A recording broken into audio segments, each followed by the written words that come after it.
La grotte connue sous le nom de Zero Nine Well, située au Texas, est l'une des plus profondes et des plus risquées de l'État. Cette grotte présente plusieurs chutes, certaines atteignant 300 pieds et 100 mètres de profondeur. Pour l'explorer, il faut porter une combinaison en néoprène et avoir des compétences en rappel. Une corde, installée dans les années 1840, est utilisée pour descendre au fond de la grotte. Le voyage jusqu'à la grotte, en partant de la station universitaire du Texas, prend environ 7 heures en voiture, à travers un terrain assez isolé. En arrivant à la grotte, la première section que l'on rencontre est la salle du terminal, qui se trouve à 33 pieds ou 11 mètres de profondeur. Pour continuer la descente, il faut utiliser une corde et faire du rappel sur 100 pieds ou 30 mètres supplémentaires. Cette section est particulièrement dangereuse en raison de la présence d'un tuyau d'eau qui descend par le puits principal jusqu'au ruisseau en dessous. Une fois arrivé au fond, vous entrez dans la chambre d'entrée. En suivant le courant, vous êtes conduit à un passage horizontal d'environ 150 pieds ou 50 mètres avant de rencontrer une série de petites cascades. Cet endroit est à couper le souffle, mais aussi mortel. Il est donc essentiel de rester vigilant tout le temps que vous êtes dans la grotte. La deuxième chute nécessite une petite traversée jusqu'au point d'ancrage. Cette chute mesure environ 60 pieds ou 20 mètres et descend sur une cascade plus grande et plus belle que les précédentes, qui tombe en cascade sur une brillante formation de pierres fluides. Les pierres fluides sont des dépôts semblables à des feuilles de calcite ou d'autres matériaux qui se forment là où l'eau coule sur les murs ou le long du sol de la grotte. Une fois là, vous devez escalader un vaste éboulement de roches et descendre une série de tunnels jusqu'à atteindre la troisième chute, qui mesure 55 pieds ou 17 mètres et descend sur une autre petite cascade dans une brillante piscine bleue. Cette salle de billard est immense et la destination préférée de tout explorateur qui visite cette grotte. Dans une salle spécifique d'une grotte, il y a un réservoir, une zone partiellement immergée dans l'eau. Ce réservoir peut être statique, avec de l'eau qui y entre et en sort, ou actif, avec un flux continu d'eau dans la coupole au-dessus du réservoir. Joe Ivy, un explorateur expérimenté, a remarqué une possible ouverture dans le plafond qui pourrait mener à d'autres passages dans la grotte. Joe Ivy a toujours été attiré par des opportunités comme celle-ci. Il était un explorateur né et des découvertes comme celle-ci étaient ce qui le motivait. Après avoir évalué la situation, il a réalisé qu'il aurait besoin d'un partenaire pour l'accompagner dans l'ascension en bateau nécessaire pour atteindre l'ouverture et continuer à voir où le passage menait réellement. Cette tentative nécessiterait des compétences d'expert en spéléologie et en escalade. Joe a partagé ses découvertes avec son ami et collègue spéléologue, Tim Stitch, et a exprimé son désir d'explorer l'ouverture. Tim a accepté de se joindre à lui dans cette aventure. Joe savait que Tim était la seule personne qualifiée pour se joindre à lui et a été extrêmement soulagé lorsque Tim a accepté de l'accompagner. Ils savaient tous les deux que tout devait se dérouler comme prévu, ou ils risquaient de se blesser gravement ou même de mourir en essayant cela. Joe et Tim ont fait 5 voyages pour se préparer à l'escalade pendant 3 week-ends. Ils ont développé un lien fort en se préparant pour cette mission dangereuse. Tim faisait confiance à Joe et savait qu'il était l'un des spéléologues les plus sûrs qu'il ait jamais rencontrés. Joe Ivy a commencé à explorer la grotte de San Antonio à l'âge de 16 ans. C'était l'une de ces personnes que vous avez toujours voulu avoir à vos côtés. Diplômé en géographie, il a travaillé pendant 13 ans comme entrepreneur en recherche hydrologique karstique, biologique et environnementale. Joe avait le désir d'explorer des grottes non cartographiées et d'élargir les limites de l'exploration des grottes au Texas, où il a acquis une réputation comme l'un des meilleurs spéléologues du Texas après avoir aidé à la recherche de centaines de grottes aux États-Unis et au Mexique. Joe a joué un rôle clé dans l'exploration et la cartographie des grottes les plus étendues du Texas, un exploit dont il a toujours rêvé de réaliser et qui est devenu une grande réalisation personnelle. Il a été le pionnier de l'exploration de la grotte Peau de Montemayor, la transformant en la grotte la plus profonde du nord du Mexique, avec 1500 pieds ou 515 mètres de profondeur. Lors de sa première ascension, Joe a utilisé un boulon, un terme généralement utilisé pour décrire tout dispositif métallique qui est inséré ou martelé dans un trou prépercé dans une paroi rocheuse. La plupart des boulons sont auto-ancrés ou fixés en place avec de la résine liquide. Joe était un participant actif au projet Sistema Chevet ou Cueva Chevet, l'une des grottes les plus profondes du monde.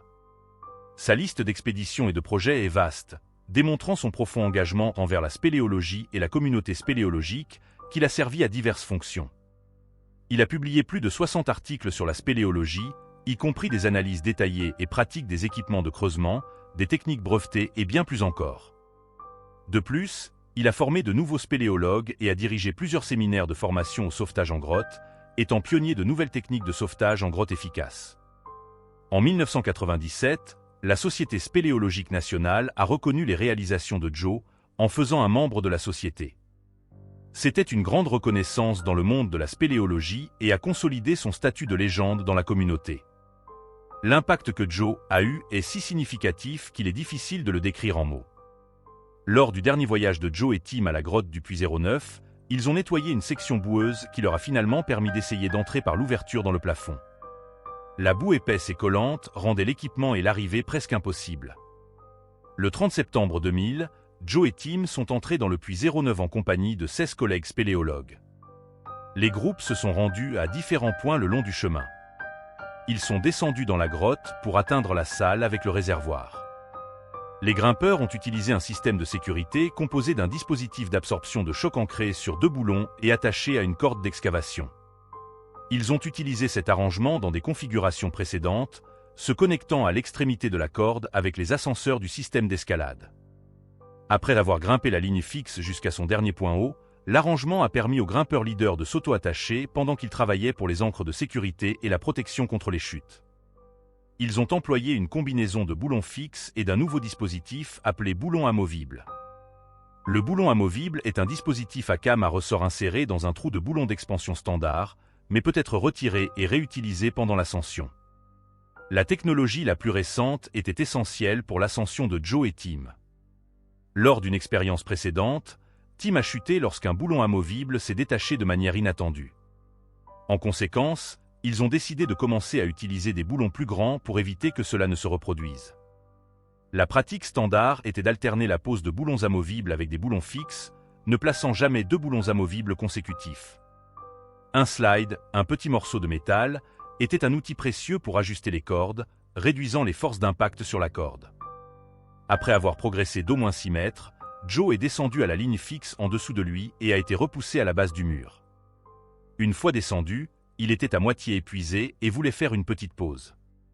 Alors, il a dit à Tim qu'il allait prendre quelque chose à manger et à boire. Après la pause, Joe a pris sa sécurité sur l'équipement de vissage et est monté jusqu'au sommet de la ligne fixe, où il a configuré son système de sécurité. Ensuite, il s'est attaché à la corde d'escalade avec l'ascenseur crawl sur son harnais de siège et a commencé à travailler sur l'escalade. L'ascenseur de poitrine crawl, un autre petit outil en métal, permettait un positionnement efficace de la corde pendant l'ascension.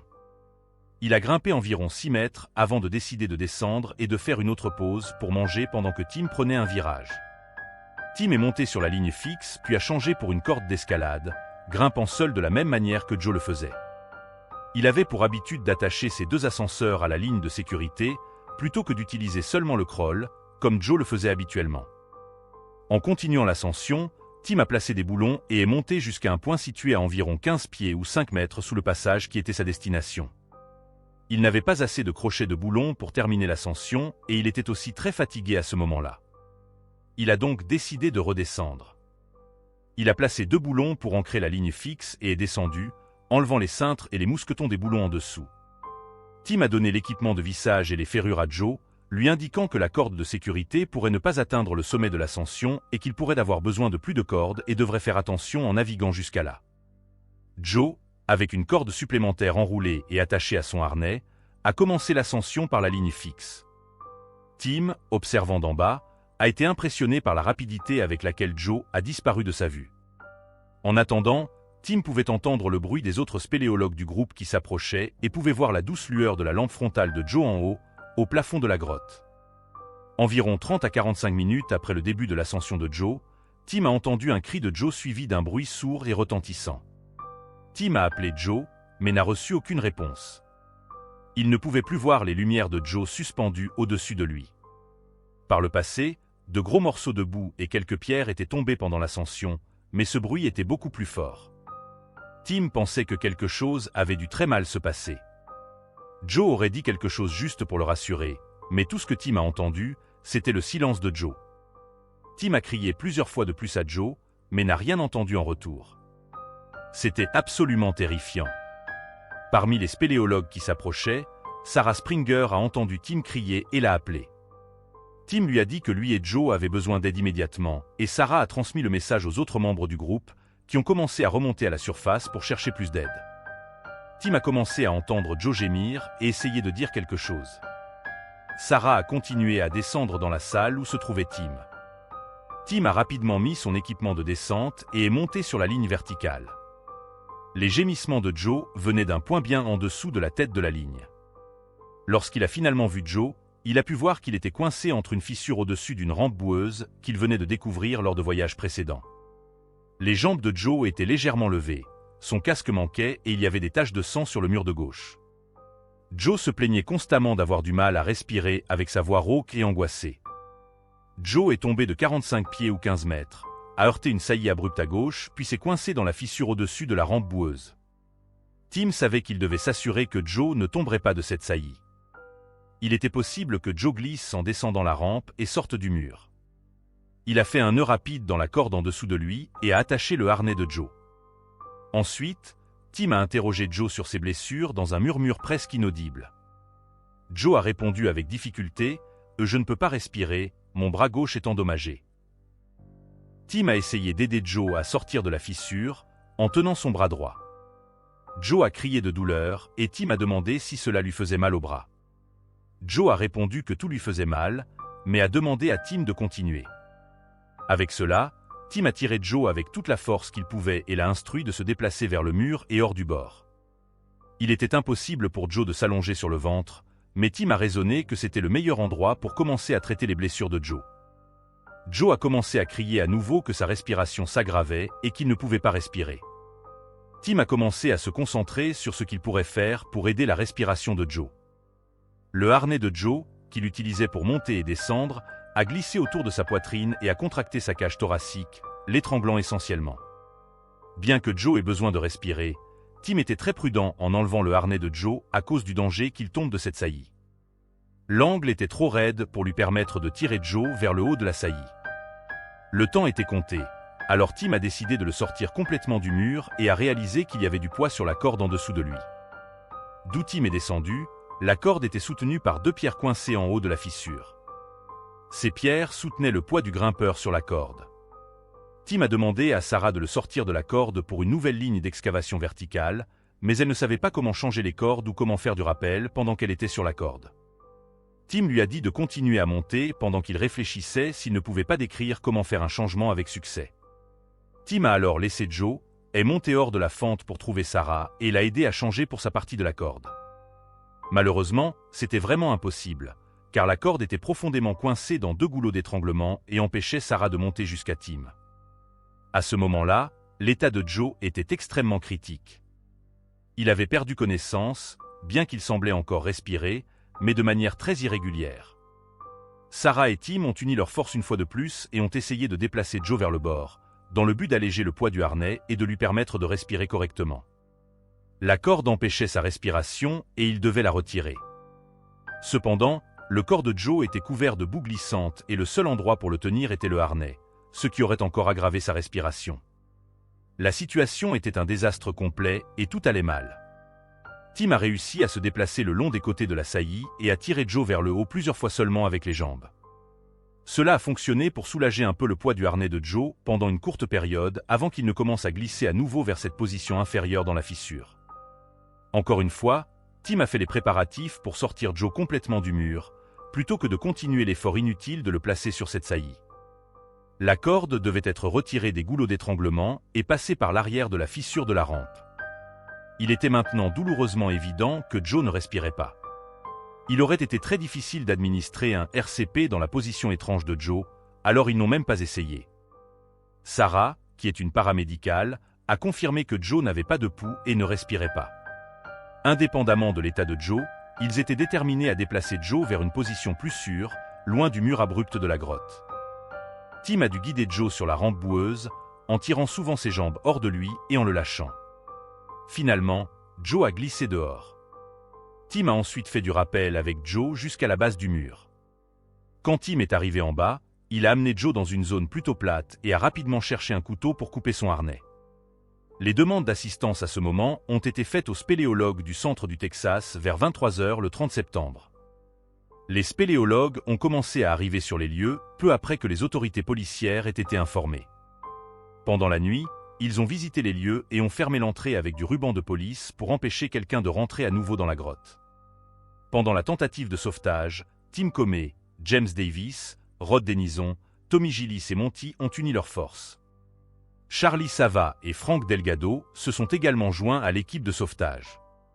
Malheureusement, Tim avait le douloureux soupçon que Joe n'avait probablement pas survécu, mais il a quand même essayé de retirer le harnais de Joe et avait besoin d'un couteau.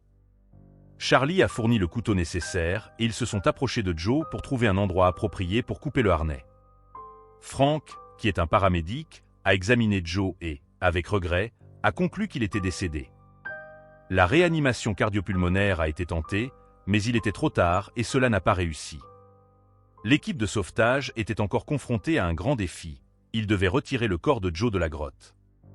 Ils ont déplacé le corps de Joe jusqu'à la deuxième chute et sont ensuite sortis de la grotte pour se reposer un peu. Vers 3 heures du matin le 1er octobre, après avoir reçu l'autorisation des autorités, une équipe de sauvetage formée dirigée par John Green est entrée pour terminer la récupération vers midi. Personne ne sait exactement ce qui s'est passé au sommet de l'escalade qui a causé la chute de Joe, mais on pense qu'il a placé 1 ou peut-être 2 ancres avant de tomber. Si la chute a été causée par le boulon amovible qui s'est détaché de sa coque, cela n'est pas connu, mais l'incident précédent suggère que cela aurait pu se produire. De plus, l'environnement boueux de la grotte dans laquelle il se trouvait est connu pour rendre les choses extrêmement difficiles et peut causer des problèmes avec les dispositifs à ressort utilisés dans cette montée de boulons. Quand Joe est tombé, son système de sécurité a subi une forte charge de choc, ce qui signifie que le système de sécurité a été soumis à une force soudaine et intense, qui peut potentiellement causer des dommages au système ou à la personne qui l'utilise. C'est particulièrement critique dans des activités comme l'escalade ou la spéléologie, où la défaillance du système de sécurité peut entraîner des blessures graves ou mortelles. Son harnais d'escalade a été tiré vers le haut autour de sa poitrine, ce qui a plus tard interféré avec sa respiration. Lorsque l'énergie de la chute a dépassé la quantité que le système de sécurité pouvait absorber, le cruel ascendant a arraché la gaine de la corde de 9 mm et a coupé le noyau. Lorsqu'un grimpeur tombe, l'énergie de la chute est absorbée par le système de sécurité, qui comprend le harnais du grimpeur et la corde. Cependant, si la chute est trop grande ou si la corde n'est pas assez élastique pour absorber toute l'énergie, la force de la chute peut dépasser la capacité du système de sécurité à l'absorber. C'est ce qu'on appelle l'énergie de la chute a dépassé la quantité que le système de sécurité pouvait absorber. Le « cruel ascendant » est fait référence au dispositif d'escalade que les grimpeurs utilisent pour monter sur la corde. Lorsque l'énergie de la chute a dépassé la capacité du système de sécurité, la force de la chute a fait que l'ascendant a coupé la gaine, la couche externe, de la corde de 9 mm et a atteint le noyau, la partie interne qui fournit la majeure partie de la résistance de la corde. En conséquence, la corde de sécurité a été coupée, c'est-à-dire qu'elle s'est rompue sous la force de la chute. Après que la corde a été rompue, Joe est tombé de plus de 12 mètres. En tombant, il s'est coincé dans une fissure dans le mur de la grotte. La chute et l'impact qui en a résulté ont causé de graves blessures à plusieurs parties du corps de Joe, y compris la tête, le cou, le dos, les bras et les organes internes. Les enquêteurs croient que Joe a déplacé le dispositif de sécurité coulissant jusqu'à l'ancre la plus haute, près du sommet de l'ascension. Cela a entraîné une moindre quantité de corde entre l'ancre de sécurité et le grimpeur en chute, intensifiant la charge de choc sur le système de sécurité. De plus, le choix de Joe d'utiliser une corde statique d'excavation de 9 mm comme ligne de sécurité, plutôt que la corde dynamique plus courante de 10 ou 11 mm, a considérablement diminué la capacité du système à absorber l'impact de la chute. S'il avait utilisé une corde plus résistante, il y a une forte suggestion qu'il serait encore en vie aujourd'hui.